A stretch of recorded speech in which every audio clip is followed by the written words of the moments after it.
ईश्वर है, उनके खातों में सबका पर्चा रहता है। इसीलिए तो कहता है कि इतने बड़े संसार है, दुनिया है, संसार दुनिया सभी का लेखा जोखा उनके पास होता है। और हम अकेले कोई काम गलत करते हैं, वहाँ सोचते कोई नहीं देखता, और जब अच्छा करते हैं वहाँ सोचते सब देखते हैं। और देखने वाले तो सब कुछ देखते हैं, उनकी आंखें इतनी है कि उनसे कोई छुप नहीं पाया।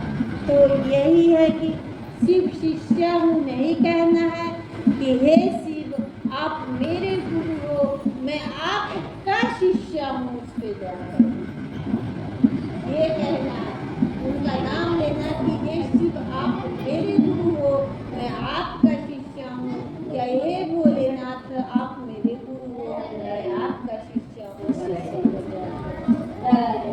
ये कहना है। दूसरा है, अगर आप घर में रहती हैं तो चर्चा हो तो जाइए, मैं तो गली पड़ोस किसी को बता सकती हैं, बताना ही चर्चा है। जरूरी नहीं मंदिर में बैठ करके, घरों में बैठ करके 200, 400, 500 लोगों के बीच जा करके हम शिव चर्चाएं करें।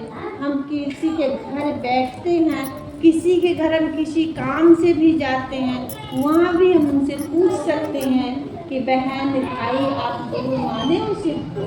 अगर वो हाँ कह दिया तो कुछ पूछिए कि कैसे करती हैं, हो सकता है आप सही हो सकता है वो सही हो सकता है वही सही हो, और हो सकता है हम ही गलत हो।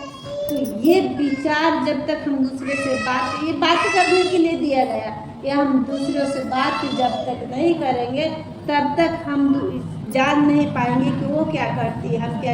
हो सकता है गुरु हमारे एक ही हैं, या तो वो गलत कर रही है, या दोनों भी सही हो, या तो दोनों सही है तो चलो हम मिल के चलते हैं, या तो हम दोनों सही हैं, यही हो सकता है। या तो कोई एक गलत हो सकता है, या दोनों सही हो सकता है। यही विचार बांटने के लिए हम लोगों को कहते हैं और शिष्य बनते हैं, और जो नहीं बनना हो उनको कह सकते हैं आपकी अनुभूति क्या मिली वो बता दीजिए।